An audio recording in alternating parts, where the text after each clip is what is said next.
Friends,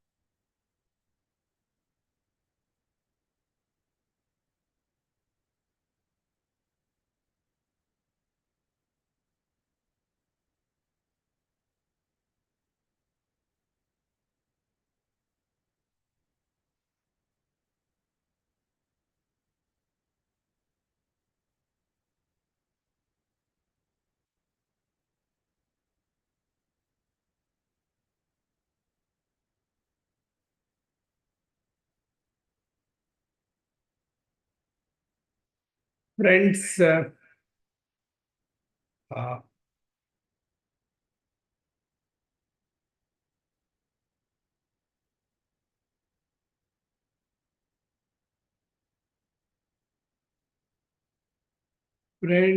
this is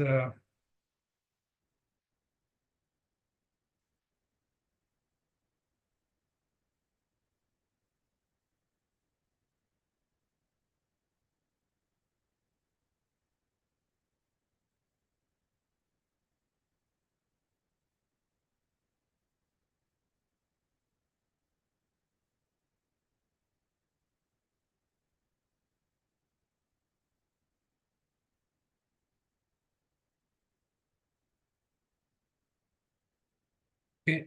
Yes, friends. This is the second sequel, the series number 2 on GST important judgment. Just going to hand out. And we have collected around 100 important judgments on the basis of which you can build your practice and you can have some say in the matter.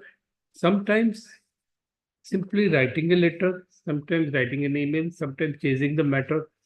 It becomes so easy and comfortable so that we can do something on the basis of this thing. So I have already covered up to 147 taxman judgment, which is going to conclude later on. So I'll be speaking for 1 hour. Whatever left under judgment, I'll take care later on. But this series will continue and we will put it on a blog with all the details available with you in the years to come. Okay. With this, I'm going ahead. I and Nirav Shah. Nirav Shah is a company secretary. He is also preparing the papers and sometimes he would take the lectures. Because of his preoccupancy, I'm taking a lecture right now. This is today's lecture. Instead of Nirav Shah, I have come, okay, because he's preoccupied somewhere else. This is going to be the same on 10th. Whatever lecture, whatever cases which is not covered, I'll cover on that. This would be the 10th. This thing. Our recent PPT, which is available in blog, is analysis of union budget interim. We have covered each and every aspect of the budget, but there is no provision, there is no major changes in the IT and GST. But whatever the comparison which government has said, qua BJP government, before government, how government is planning to take next 10 years. On the basis of that, sometimes you would be able to visualize where economy is growing. This would help you even buying the shares also. Which company share you should buy, which company share you should transform into a different company. How the world is going, how India is going, how the geopolitical background, how the next election is going to come, the way they have projected, how they have garnered all aspects of the politics in the budget, which also you can visualize. It's a wonderful budget. I have considered each and every aspect in detail. 100 judgment out of 100 judgment, one series would be available in the management. 43B, MSME issues which are going to be very critical when you file a return for 31st March 2024. It does not apply to, but it applies to every individual also. So that also you need to take care. Time management, article gift city is advantage. There are many presentation available blog. You can go to that. We are running an ISACA chapter Ahmedabad. I am also one of the founder president. If anyone to do ISACA or any other courses, you can always come. I'm ready to guide you for that. Now, these are the judgment I've already covered. Now I'm going to 147 taxman. 147 taxman. From where I have to left, yes, this is I've already covered. Okay, now I'm going for that. If somebody left, I'll cover later on. Radiant Enterprise in the aluminum. I'm coming from this 147. 147 taxman. I should have prepared this. Whether I've covered D. Murli Mohan, I've covered or not, I don't know. Okay, let me go from here. Premier I've already covered. Okay. Varun Beverage I've covered or not. Varun Beverage in my head I've covered. Okay. Now this is the from we are starting again. If somebody left, I will take care of later on. This is the series which I've continued. Now you need to I've done this judgment summary plus I'm going to give you the case plus the section which are being used there would be available to you so that you can understand the whole context on which the law is developed. Just filing a return 10099 RCM, CCM, block credit, proportionate refund. This is beyond that. You will be able to understand when you actually file a return and when you just apply the provision at appropriate level. This judgment would have an overall view of the Act, GST Act. With this context, I'm going 151 taxman, 36 Madras. TVL Metal Corporation, the fact pending challenge summons in search and seizure case. On the basis of that, they have been receiving summons from state and central authority, and do not have power. What they are saying, when state has issued, central doesn't have a power. So that is the contention of the BBs. They have gone to High Court. That even after reply to someone, there was no communication between the department regarding outcome of petitioner, and there is always a threat of personal hearing. That is what he said. I have appeared before summons. I have submitted the paper, but still I have a fear. कि कल notice आएगी, परसों आएगी. So that is worried. So what government says, what the department, what the High Court says, even after summons, petitioner should participate in the inquiry before state GST authority to substantiate that he could not be prosecuted both central and state. What High Court says, you just appear with both the authority and ask them, inform them you cannot prosecute under both the procedures, both the provision, the state and central both. State GST could not initiate the action against the petition in respect of subject matter which central has taken authority. Writ petition is done prematurely. And they have directed respondent department was directed to give one opportunity petitioner to participate for personal hearing. So this section is section 6, read with section 70 of CGST and TGST. Para 5 in favor of the SSC. Okay. Margin fabric versus Commission of Central Tax. Proof of receipt of goods. Vehicle details. Commissioner had reviewed the order. Original sanctioning refund and directed to prefer an appeal on the ground of the two invoices among the several invoices in respect of which refund was sought were not reflected in the Vahan portal. However, the appellate authority have found state finding to be incorrect and two vehicles in question were registered in Vahan. So there was an order. In order, they have said that two invoices on which the vehicle was registered is not on e-Vahan portal. Hence, appellate authority go and check it and they found that they both are available. Notwithstanding the appellate authority of appellant, a revenue department has taken a stand that they want to check all 124 invoices and they don't want to issue the refund on the ground that the checking of the same is pending and the law or rule does not provide that at the time of invoice, the vehicle number and e-invoices, whether it is available on e-portal, should be submitted. But still, department has chosen to prefer an appeal and they have not issued the refund. High Court says, held that there is no provision requiring SHA to file details of all vehicles and also establish their registration on e-Van portal.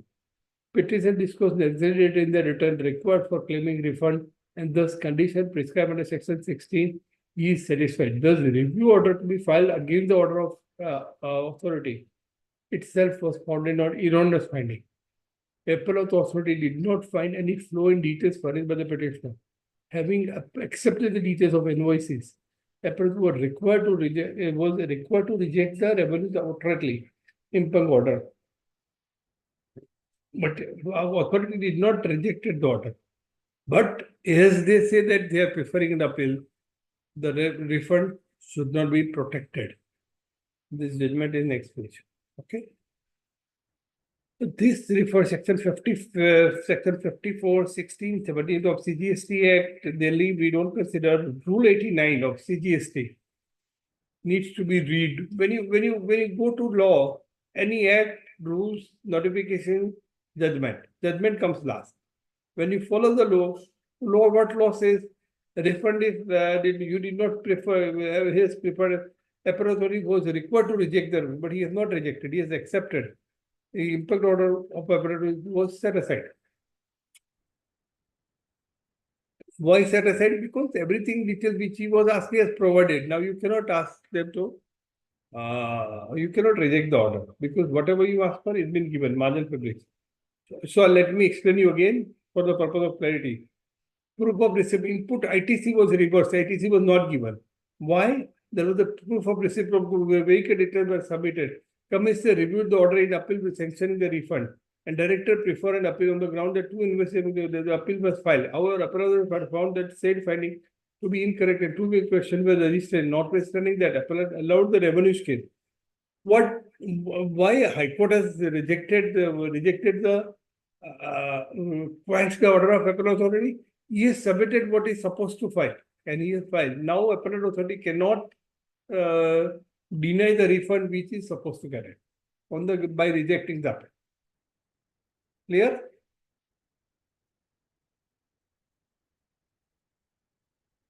Usually, forest products versus state of Assam.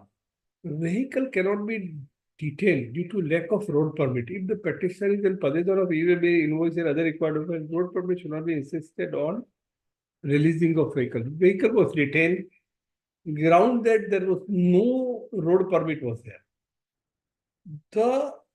This was a transition provision, and in Assam they have said that if this is there, you further required a road permit, which was not there. Hence, the vehicle was detained. High Court says no, you cannot detain the vehicle on the ground of no road permit. So many times we are stuck by we should go to the act rules of state and this thing and notification. Once you go it, matters are many times very simple and you can get the judgment in your favor.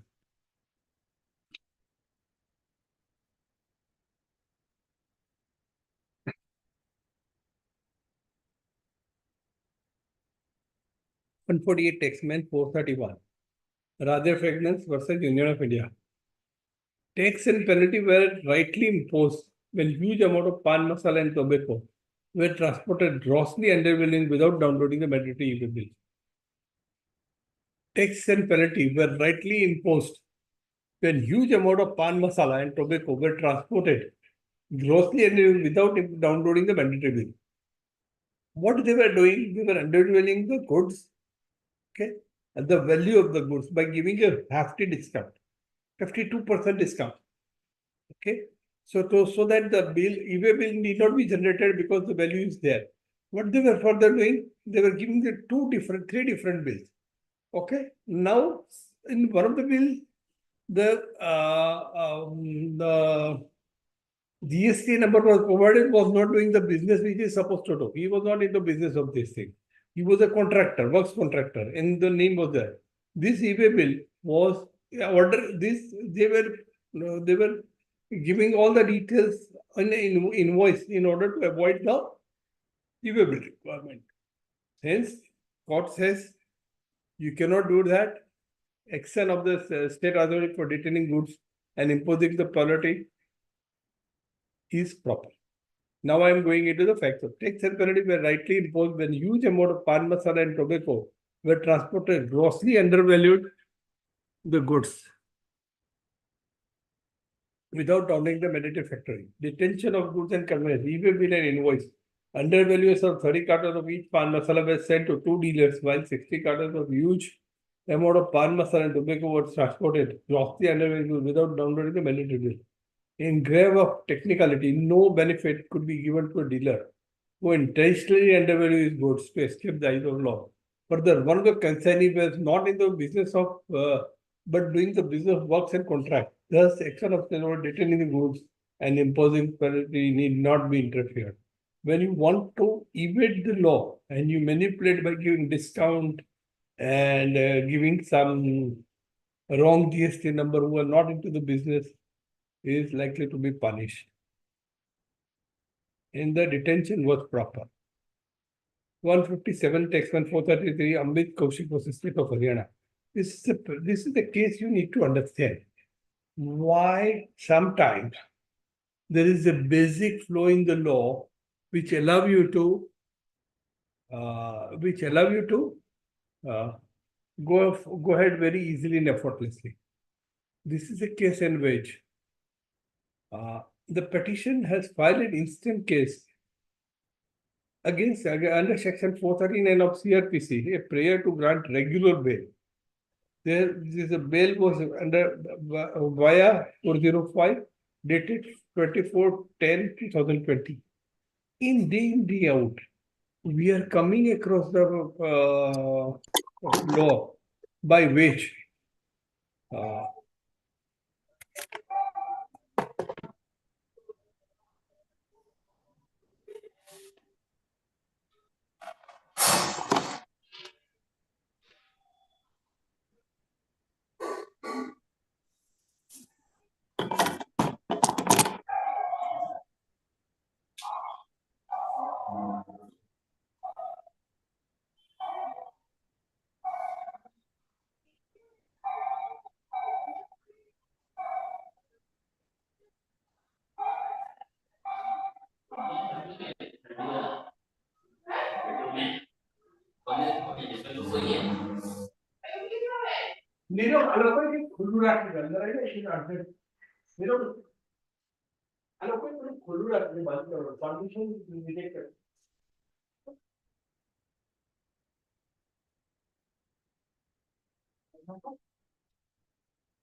जो security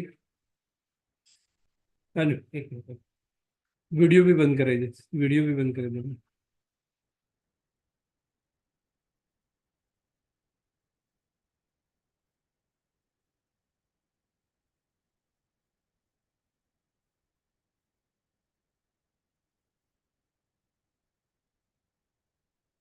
पर screen कर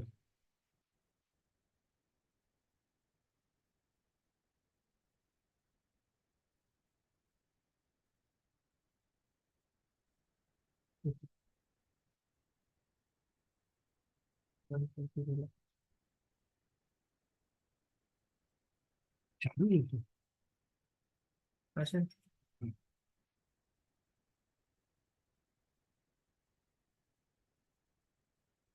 हो रहा है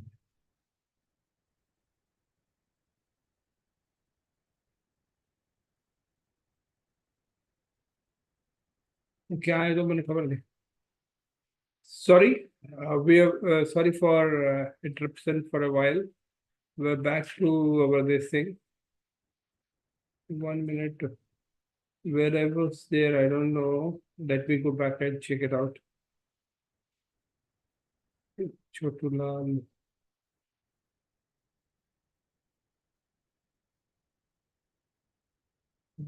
Okay, 1 second. I'm back to this thing.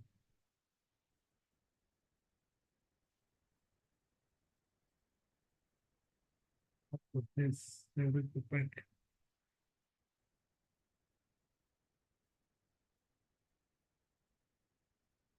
Let me give you 1 minute. Give me 1 minute to where we have started. I forget it. We were in.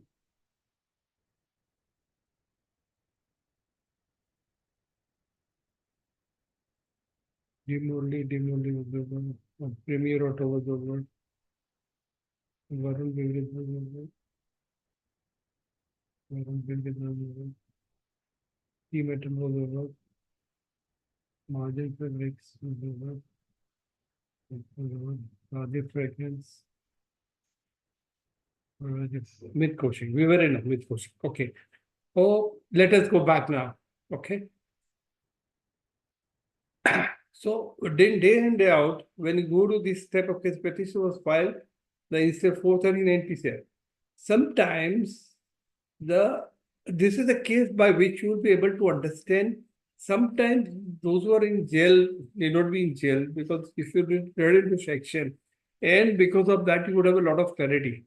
In this case, FIR was filed against Amit Kaushik under section 201 120B of IPC with 420, 467, 468, 471 at the police station of Faridabad. What is the fact of the case? Fact of the case is Rajesh Kumar Yadav, the investigation officer, has raided TS Enterprise at Faridabad having GST number this utilizing bogus input credit with through for document. On physical verification of the said firm, the said firm had not done any business at the address provided in the registration. Firm was floated on paper only. During investigation, it was found that the above said firm was registered through proprietor having PAN number this, mobile, Aadhaar, resident, and this. It was found that firm was not only non-existent, but also claimed ITC from other fake firms. The firm had not any physical transaction of goods. The goods were neither received nor supplied. In actually, but only paper transactions were done, which is in contravention of section 132(1)(b) and C and GST of Haryana, Act 2007. Thus, the firm was created a loss of rupees 2.5 crore to the government exchequer. Therefore, it is well certain that Ashok, proprietor of AS Enterprise, had fraudulently registered the firm on GST solely for the purpose of defrauding the government by utilizing ITC credit with malified intention of paying tax. The petitioner, what is the contents of the petitioner now? This FIR was done on 24/10/2020. He was arrested illegally after 2 years of the incident happened. That is on 29th September 2022. No assessment order has been passed till date and no penalty has been verified. Since 2 years, nothing has been done. FIR was done, arrested on 29th September. However, the challan was filed during the court. How much taxable tax evasion was produced at the time of court. Hence, the petition was not required to be arrested at the provision of containing CGST, which is referred. What CGST say, if fraud is below 2 crore, he is not liable to it. 2 crore to 5 crore, there is a cognizable, non-cognizable, bailable, non-bailable. These are the provisions which is applicable, which is shown in the CGST Act only. Still further, the firm is owned by Ashok and the petitioner was not remotely connected with the main accused. Okay. So Amit Kaushik was arrested, but he is not anywhere related to Ashok. High Court says petition is there for more than 1 year. The trial may take more time. The bail is the right of petitioner. For whether FIR is valid or not, let the trial court decide. Court says whether FIR is valid or not is not my problem. I'm not going to go into the nitty-gritty of the case. Please refer 69. If you read section 69 and 132, I was supposed to produce, but the person who was working with me says, sir, if we produce all this section here, your presentation becomes too lengthy. So what I'm going to do, I will make this presentation here not as lengthy as, but when it comes to a paper book, it will contain everything which you are supposed to have. Okay. So that once you go to the judgment, you'll be able to conclude so many things. Thus, many misnomer about the law will make it clear by when you read 69 and 132. So why I've added this case, because it is a very practical. Many times the certain laws excuse or accuse that they cannot arrest you also. In Rohit Enterprise versus Commissioner of State of GBC, the petitioner is a proprietary firm engaged in the business of fabrication. It is registered in CGST and GST, Maharashtra GST. The certificate number was this. He was taken in 20th July 2018. The petting contained this is the undergone angioplasty. What is because of corona and angioplasty, because of financial losses, he could not file the return. It is from August 2021. He could not file the return. Section 29(2) of the GST Act enables the proper officer to cancel the registration if the person did not file return consequently 3 times.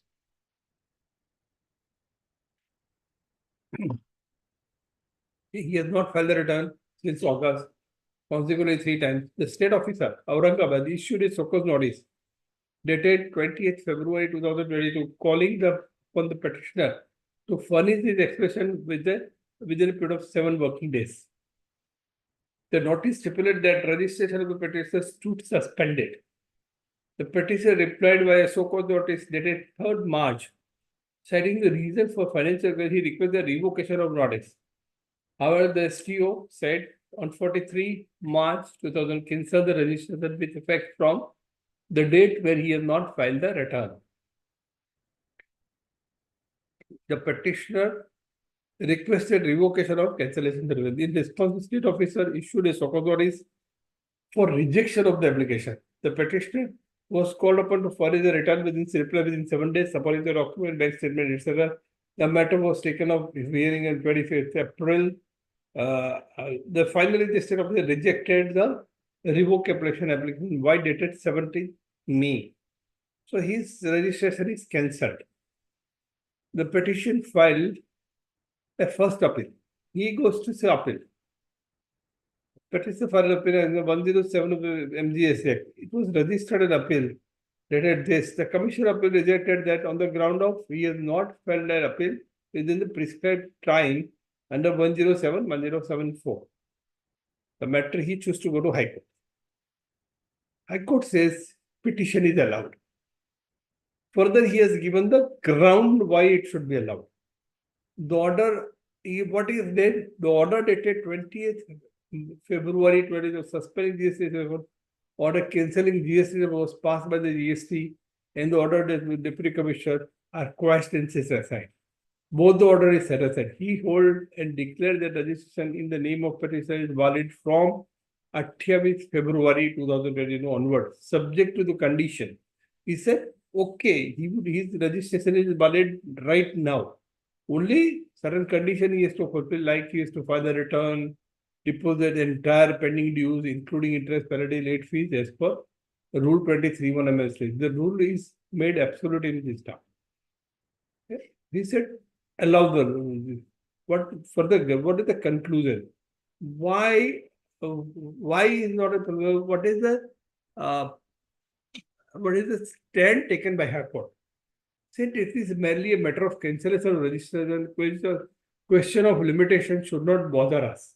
Since it cannot be said that any right has accrued to state which would rather be adversely affect the cancellation.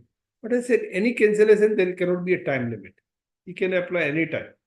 Applying the aforesaid guidelines to the fact of the present case, we find that petitioner, who is a sufferer of unique circumstances, cancelling the resulting from the pandemic and his health barrier, would be put to great hardship for want of GST registration. The petitioner, who is a small-scale entrepreneur, cannot carry on production activity in absence of GST registration. Resultantly, his right to livelihood would be affected.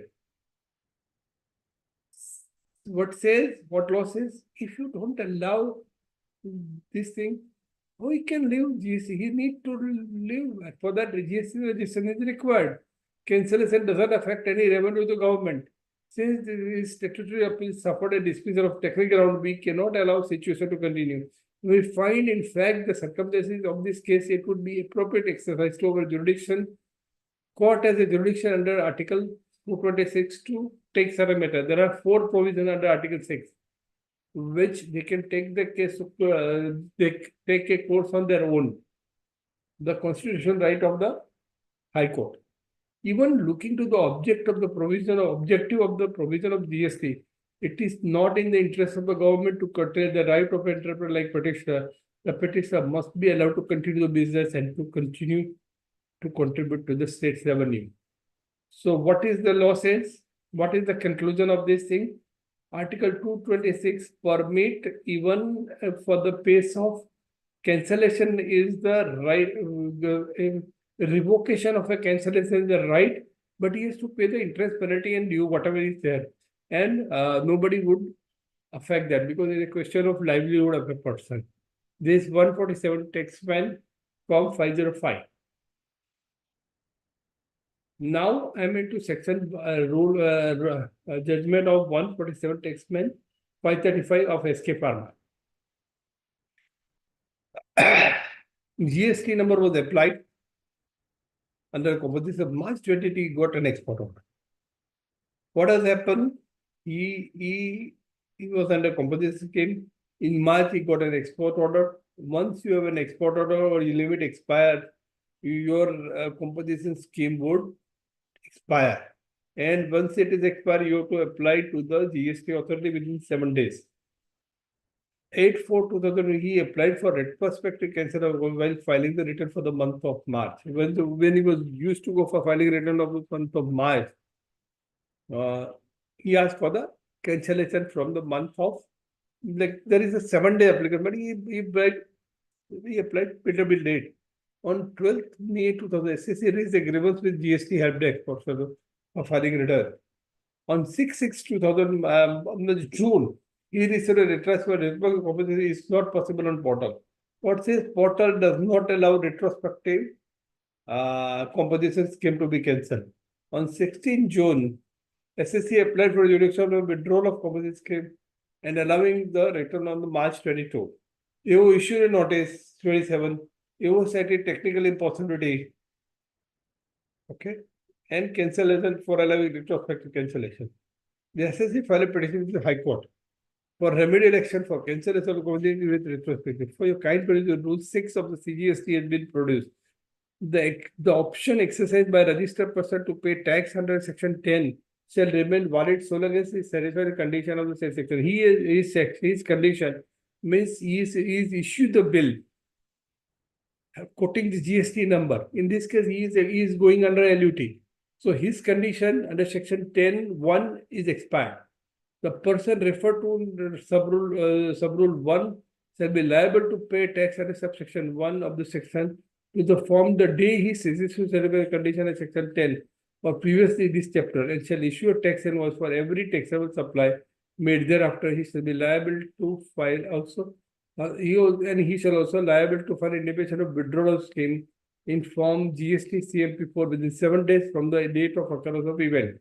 In this case, as soon as he issued a LUT, he should apply. We should apply within 4 to 7 days.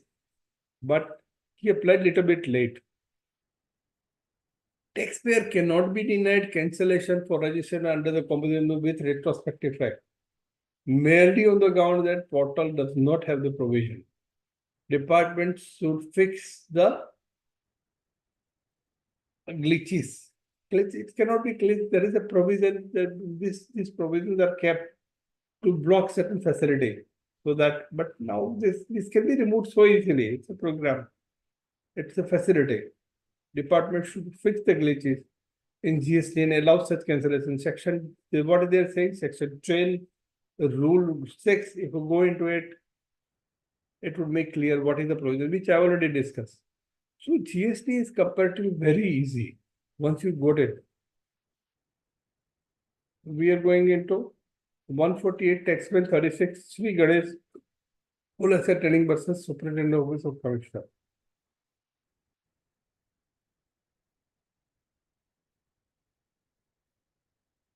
148 Taxman, com.136 Sri Ganesh Molasa Trading Company versus Superintendent of Office of Commissioner. DRC3 is filed for ITC reversal from laptop of a partner. In the present, DRC3 is filed for ITC reversal from laptop partner with OTP on his son's mobile. In reverse at the midnight of 1 during the search, violating the rule provided by Gujarat High Court in the case of Bhumi Associate versus Union of India, where the guidelines are from as under. The copy of judgment of Bhumi and Sequel-2 policies may be used to search and seizure in many cases. But what Bhumi Associate says? Judge said categorically, and this has been circulated and accepted by the department also. No recovery in any mode by check, cash, e-payment, or adjustment of input tax credit should be made at the time of search or inspection proceeding under Section 67 of CGST Act or SCST Act under any circumstances. Even if the SEC comes forward to make a voluntary payment by filing DRC3, the SEC should be asked to advise that such form may be filed on the next day after the end of the search proceeding is over and after the officers of the visiting team have left the premises of the SEC. The facility for filing complaint or grievances after the end of the search proceeding should be made available to the SEC if the SEC was supposed to make in any mode during the pendency of the proceeding. If complaint is filed with the SEC and officer is found to have been acted in defiance of the appropriate direction, then strict disciplinary action would be initiated against the concerned officer. This is a landmark judgment made by Bhumi Associate. Learned Judge Karya Saab has well defined the provision. This provision needs to be followed in the years to come. So, clear? Yes, no? Now I am going to Bridge Mohan Manga. Bridge Mohan Bangla versus Union of India. A refund withholding the order. A refund for the petitioner from May 19 to December 10 was payable to the as per the order passed by the first appellate authority. However, the department withheld the implementation of appellate on the ground that the department has chosen to file an appeal against the order. What court says, Delhi court says, it was not open to the respondent department to ignore the order passed by the A, merely on the ground that it was decided but would file an appeal. It would be debilitating to the rule of law if department were permitted to withhold the implementation of order passed by the authority. Therefore, department were directed to comply with the order. If anything is provided in law, if you don't follow, you are not following the provisions of the act and law and the rules of the state and company. Debilitating effect is not allowed. It says that you should issue the refund immediately. This is another case of parity solution versus Government of India, Delhi Court. What this case is a typical case. There are 2-3 issues that are involved. One of the agency, the third agency is involved on the respondent case on behalf of the state government, which provide the information. SCN dated 28. What is the petition claim? 28th February 22. The SCN order may be quashed. An order dated 30th March 22 under Section 74 of CGST may be quashed. Department of Trade and Taxes Policy Branch or Government of Delhi. He is having no authority as compared to a steward department. They are just merely providing the information agency. Their information can be used, but the use has to be done by the jurisdiction officer. The ITC was blocked against the Rule 86 of CGST as it has been done for more than 1 year. Order dated ITC 37 may be reversed without tangible material stipulation. This is the petition filed by the Parity Infotech. Now we are going to the fact of the case. Under Section 70, summons were issued dated 17th August 2020 with the fake invoices of Sri Aman Handa been served to Parity Infotech, that these are the 20 companies with which you have dealt, and on the basis of information available to you, you come with the books of account, and the summons was he has appeared before the summons authority, and he has informed that we have not done any transaction with the above books. Email received and ITC were blocked on portal amounting to rupees 27,88,000. They've reversed the in ITC from the cash credit ledger. The petitioner changed from different forum. SCN dated mechanism we received. Input tax was wrongly availed and utilized from the non-existent firm. SCN was raised and was saying only one thing: input tax credit wrongly availed or utilized from the non-existent firm. The name of the firm is not given. Date on which the bill is not given. Neither the date, nor name of the firm, nor TV tax value, nor ITC, or the ISC given. SSA replied on 27th March 2022. Impugned order 27 was dated, was passed by rejecting claim, and his ITC was taken away. So he is robbed of his around of rupees 27.88 lakh. Before coming to our, before writing the summary of this judgment, we have gone through 74, 86A, 147 taxman, 201, 3 SSC 234, 3 SSC 757, 2 SSC taxman.com. Okay, the respondent blocked. Respondent means government department blocked ITC on the basis of communication received from 24th July 2022. This is some department of the government which is collecting the information with serial number 3, saying that your TV tax value was 1.5 crore amounting to rupees 27. Respondent has no authority to investigate the officer.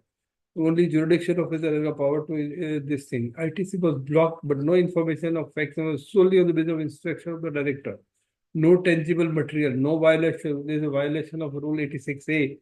What I was asking, the bill number, name of the party, TISNC, and on the date on which the bill is issued is not provided.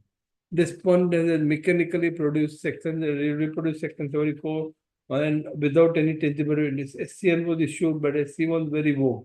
ITC was kept blocked beyond a stated period of 1 year. SCN was mechanical in nature. The respondent had no independent opinion impairing the SCN. Thus, the order of High Court are as under. Blocking ITC merely on the basis of communication by other authority that same was availed through fake invoices, not sustainable when GST authority who had blocked such ITC has issued a so-called notice with appropriate information, name of the party, bill number, amount, ISTV, ISNC. No tangible material was produced before the authority. Instruction dated 38th March 2022 received from the Delhi State Department said this is declared invalid to the extent it has been directed. Issuance of so-called notice mechanically to create a demand and appropriate block ITC against 1 year has elapsed after 3 is invalid.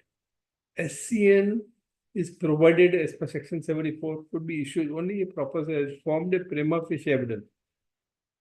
Before issuing authority, he should have a prima facie reason to believe, which was there in under income tax. The reason to believe, as income tax is under section 187, is to be opinion should be formed before issuing SCN. But the proposal has prima facie opinion and the tax has not been paid or not paid or innocently refunded, has issued a well utilized by the reason of fraud, willful misstatement. Decision rendered interpreting expression of reason to believe in the context of 86 ITC are relevant to interpretation appearing before Rule 86A of CGST. Clear? So what I am concluding, SCN should have a reason to believe there should be some information from somewhere. And on the basis of you can use this information to collaborate with that. Without collaborating, without going any information, you cannot just go and say that, okay, we got information, this is the base. No, not like that. And reason to believe is explained. Read with section 74. So many times, if you understand this provision, many of the issues are likely to be resolved. 134, Section 42. LGW Industry versus Union of India. Petitioner in those writ petitions are aggrieved by the impugned notice issued by the respondent concerned for not allowing petitioner who are the purchaser of good in question. This is a very, very well defined judgment. It's a wonderful long case. The petitioner in those writ petition are aggrieved by the impugned notice issued by the respondent for not allowing petitioner who have purchased the goods and refusing to grant benefit input tax credit on purchase from suppliers, and also asking the petitioner to pay the penalty and interest under the relevant provision of GST.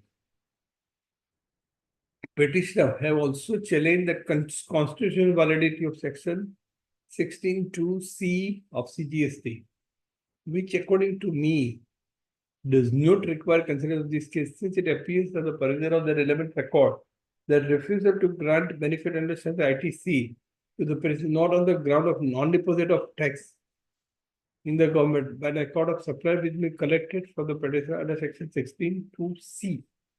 If you look into section 16, you would have tons of clarity. In this case, it is the case of respondent GST authorities or inquiry. They came to know what GST department is saying, that they came to the supplier from whom the petitioner or buyers are claiming to have purchased a good question are all fake and non-existing, and they don't have a bank account for those suppliers on the basis of fact documents. And petitioners' claim for the benefit of input tax credit are not supported by the relevant document. And the case of response is also petitioner have not verified the genuineness of the identity of the aforesaid supplier who are registered taxable person before entering into transaction. What they are saying, if I have to purchase and claim ITC, I should inquire whether his office is there or not, his GST registration is there or not, his bank account is there or not. Of course, I cannot go and check his bank account, but I'm paying through RTGS. If I pay through my GST, his bank account is there. Don't only have a receipt of payment. I cannot ask me who is the proprietor. But if you go to GST portal, there is a name given. We are going to the same person, same number. And when I paid the goods, I claim ITC only on the basis of 2A which is available to me. How this argument is valid?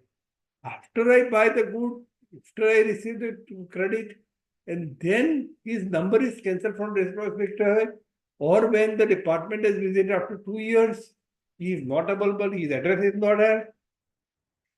That is not the way we work. That is not the way I can do it. I cannot visualize post. इसके बाद क्या होगा? आज जो मैं करता हूँ, perfect करता हूँ, then it is okay. But what they're saying, let me read exactly what is written here.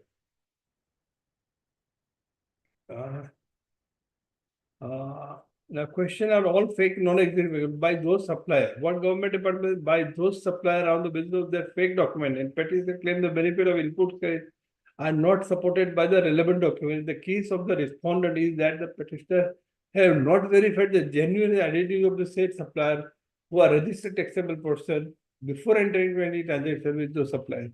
I said I have taken this care. For the grounds of denying input credit based petition with the petitioner by the respondent are the registration of supplier or the registration of for the ground of denying input tax credit benefit to the petitioner by the respondent are the registration of supplier in the question have already cancelled with retrospective covering the transaction period in question. The retrospective cancellation is done. The main contention of the petitioner in this writ petition are that the transactions in question are genuine and valid by relying upon all the supporting relevant documents required under law and contend that petitioner with the due diligence have verified the genuineness and identity of the supplier in question, and more particularly name of the supplier, the registered taxable person, availment on the government portal showing that the registration is valid and existing at the time of transaction. Petitioner that they have limitation of that part asserting the validity and genuineness of the supplier.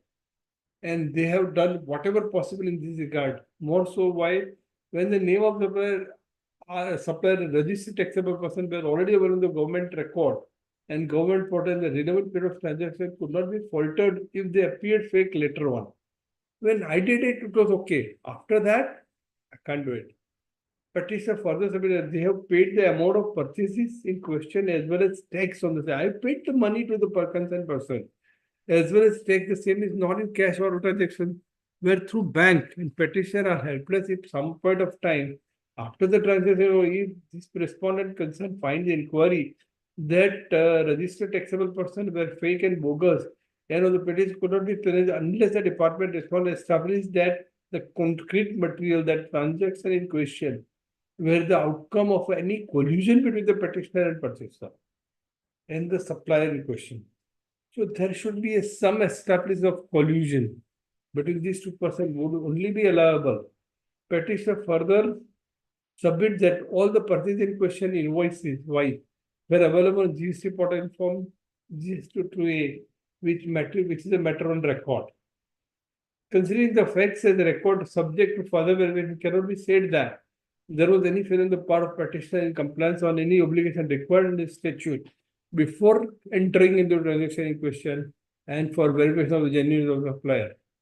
Hence, considering the submission of a party on perusal record available with writ petition are disposed of by remanding all the cases, consider the afresh cases, petition on the issue of entitlement of benefit in question, considering the documentation being the petitioner want to rely in support of the claim, genuine in the inquiry, whether payment on purchase in question along with GST actually paid or not. To the supplier also consider whether the transaction purchase were made before or after the cancel of the registration. Also consider the statutory obligation, petition or verification of RTP. Government, Calcutta High Court says, go fresh, ask all the documents, and then come to a conclusion. If it is found upon the relevant document that all purchases and register are genuine or supporting of this thing, you can do it. This is a day in, day out, this case is happening.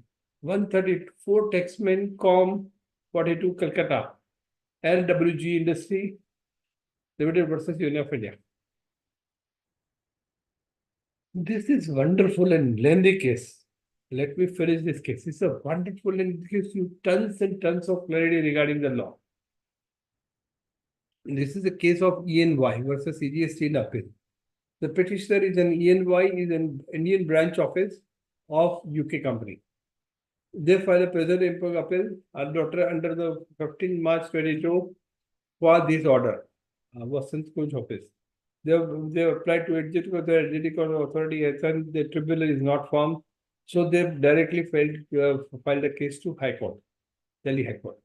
The petitioner had appealed against the impact order in original passed by the adjudicatory authority being agreed with the rejection of the refund application for the input tax credit in respect of export service for the period of December 17 to March 20.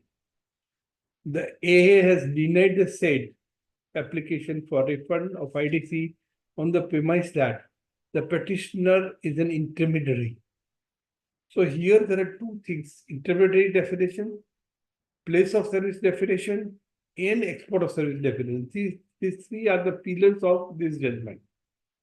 If you understand, whenever this case happens, these three sections would apply, case would be over.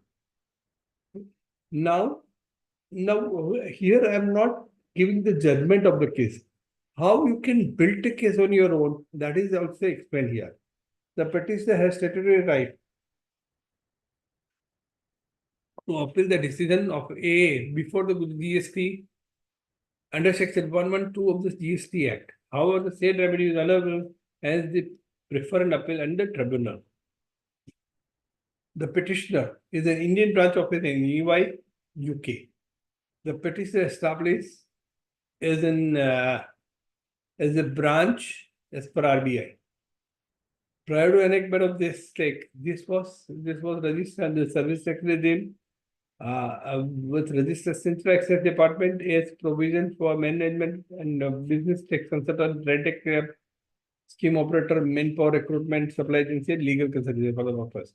EY Limited is entering into service agreement for professional consultancy in various entities called EY Group, EY US, EY Australia, EY New Zealand, EY UK. So there are different countries in which they have made an agreement. In terms of the aforesaid service agreement, the overseas entity had retained EY Limited acting through Indian branch to provide certain professional services.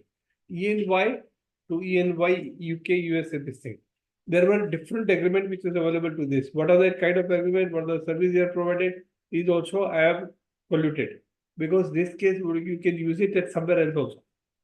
On EY wishes to retain EY Limited acting through its Indian branch to provide professional services in India, as may be agreed from time to time by different parties. The services which were provided by EY India to EY UK is assurance and business services. Technical assistance and advice in relation to expatriate tax compliance services under the tax law in the United States, including technical review and approval of US income tax return and other related work contract and knowledge transfer agreement engagement of specific matters. Technical assistance advice in relation to business tax compliance, advice and technical assistance with respect to US audit process. So these are the kind of simple services which is envisaged, including others. These are this is a contract. Now, what are the contract? This contract number also produced before that. EY shall provide service in accordance with all applicable professional standards as well as the requirement imposed upon the firms as by EY Global. EY shall pay to at arm's length price. EY can terminate the contract any time, except to the extent otherwise provided. EY US shall own all the rights, title, and interest, and to all the data, report, framework, specification. So what they're saying, the document which are collected by EY India, these are the document would remain the property of EY unless the law otherwise provide. What are the title and interest? Because once you provide the data abroad, a company like Google, there would be tons of data would be available for coming to a conclusion or providing the services. So data would be there, report would be there, framework, specification, design model, analysis, invention, programs, and other property and materials. It is not disputed that this data would remain to the EY USA, except which are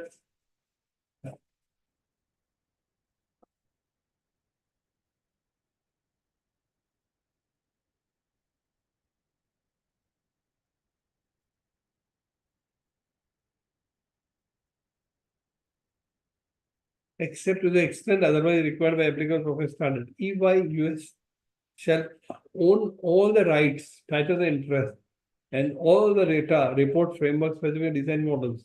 It is not disputed the agreement also provides service of each entities as well as the adjudicator authority referred the definition. These are the framework in which what are the works which are provided, which I have concluded. Now I am coming to the A. Refer to the definition of intermediary in the section under Rule 213 of IGST said, I find that any party is an intermediary of EY. Now I am giving you a contextual discussion later on. I am giving you a intermediate definition specifically with proper explanation to come. Adjudication authority. What A says, why it is liable for tax. Adjudicator refer to the definition intermediary under section 213 of legislation. I find that the party is an intermediary of EY UK and EY UK other overseas direct client. The party provides services on behalf of UK, Indian overseas client. Hence, the claim of A was rejected. They consider it as an intermediary services. How the court conclude that it is an export of services, not an intermediary services. I explained how it is considered as not intermediary and export of services, and how the section is there, which I have explained here. Because I want that you can use simple section to come to a conclusion in this matter, which is billions and billions of rupees. You don't need to be a very logistic or big lawyer. Just simple. The petitioner has also relied upon the order under dated 8th May 2018 passed by the Services Authority. What the petitioner explained to the High Court that we have relied upon 8th May 2018, the order passed by Services Authority in the context of export of services under Section under Finance Act 984, whereby it was held that petitioner is not an intermediary. Petitioner submitted that the concept of intermediary in the Finance Act and the rules based thereunder are the same as the concept of GST. However, the A did not accept the contention and proceeded on the basis of claim required to be addressed IGST and rules, and therefore its contention was not an intermediary. A come to a different conclusion at the Judicial Authority. Now, what they are saying further, considerably the service rendered by the petitioner, who entity prior to rollout of IGST, was considered as an export of services. Prior to rollout of GST, was considered the export service. The petitioner said on the basis of that he was given a refund. The petitioner prevailed before the concerned service authority in establishing that the professor is rendered by cannot be considered as intermediary. It is also material to note that petitioner's application for April for the period after March 20 was also accepted by the AA. Thus, it is denied from December 17 to March 20. It is allowed. It has been allowed under Senbet for the period resumed before March 20. What says? I had been not granted this ITC from December to March 20. Now I am giving you an intermediate. Now I'm reading in the context of EY India versus EY Global. Intermediary as per section 213 of IGST Act means a broker. ENY is a broker of ENY Global? No. He is an agent? No. He is, or any other person by whatever name called. So these three agencies needs to be read together. He is neither a broker nor an agent or any other person. Any other person in context of broker or agent by whatever name called, who arranges or facilitates the supply of goods and services for both. As what activity agent or broker does? Facilitate the supply of goods, services or both. So he would not, even ENY UK does not perform supply of goods service, only supply facilitate. He does not arrange. He has his own staff. He is working under that. He is a professional organization. He works under ALP. So he doesn't arrange between two or more persons. That is E and EY, but does not include. Now what they say, these are that was now, but does not include. This would be carved out. A person who supplies such goods or services. ENY supplies services or both are secured on his own account. ENY provides service on his own account, not on the provision of other person. This is the ground on which it cannot be considered. It cannot be ENY.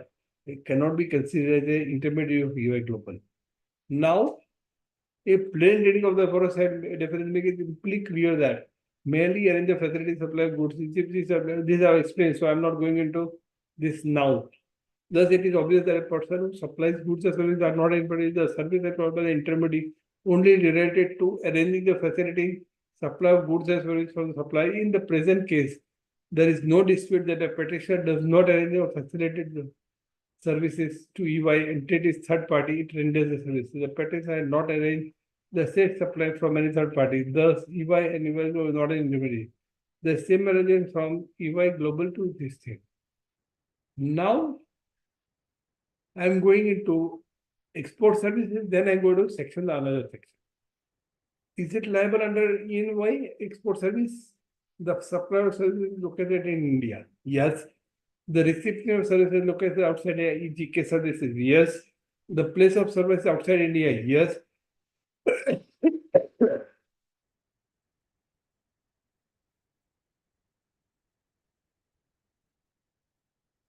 The payment for such service will be received by the supplier of service in convertible foreign exchange currency. Yes. The supplier of service and the recipient of service not merely established or distinct person in accordance with explanation 1 and 2. Even though these both are same entity, it is same entity, still this section would have. Now, how they are considering to intermediary, that is also covered. There is a definition under section 30. Section 13 determines the recipients of services and supplier of services for the provision who are working outside. This is for that. The provision they shall apply to determine the place of services where the location of supplier or services. Location of supplier or services, location of recipient. Supplier kya hai? Where is the supplier? Where is the recipient? This section provides, unless otherwise provided in section 3 to 13, then it should be assumed that the recipient of the services would be the place of a location of service. And it would be considered as deemed export, except 2 to 13. I have not covered, otherwise these also I want to cover. But the person who is supporting me to prepare the slide say no, sorry, it would become too lengthy. But for the purpose of this section 8, I have considered the place of service except service shall be the location of receiving service, except 3 to 13, which I have got. In the present case, there is no dispute that section 3 is not attracted. Now I am going specifically to section 18, section 8. The place of supply of the foreign shall be the location of service, namely, this section they consider intermediary as that section. The intermediary is defined under section 13.8, and on the basis of 13.8 would be it is applied to India. But the High Court says no, it is not falling under intermediary, it is falling under export of services. Hence, ITC would be available. Conclusion. In the present case, the place of supply of the following service will be location of service, namely the service supplied by the banking company or financial institution. The place of the service, location of service, namely the services supplied by banking or financial institution company. The place of supply for this shall be deemed to be the place, shall be the location of supply of service. Banking company, suppose I am a banking company providing services to in USA. The place of supply would be in India, not the recipient. This is for banking company, financial institution, into a service consisting of hiring means of transport. I am transporting goods from India and person of recipient in outside India, but still it will be considered as supply of service in India, including yacht, but excluding aircraft and vessels. Aircraft is where the person reaches. Would be that. Account means these are the definition. In terms of section 8, section 13, the place of supply service would be the location of service. In terms of B subsection 8 of section 13, the place of intermediate location of supply. In the place of supply of service has been held to be in India on the basis of that petitioner is providing intermediate services. As discussed before, the services rendered by petitioner are not intermediary, and therefore the place of service rendered by the overseas entity is required to be determined on the basis of location of receiving services. Since the recipient of UK services is outside India, the professional service rendered by the petitioner would fall within the scope of export of services as defined under section 2.6. There is no dispute that the recipient of service, that is US EY entity, are located outside India, thus indisputably the services provided by the petitioner would fall within the scope of this export of services under section 2(6). With this, I'm concluding, we would, because it is already 8:45, I've covered 1 hour discussion. This would be available on blog, which you can use it later on. This recording would be there. I'd be continuing with so many slides, 100 this thing. So we'll be continuing with this. Okay, I am just saying thank you very much for listening to this talk. And I would share with this on a blog. Thank you very much. End of this thing.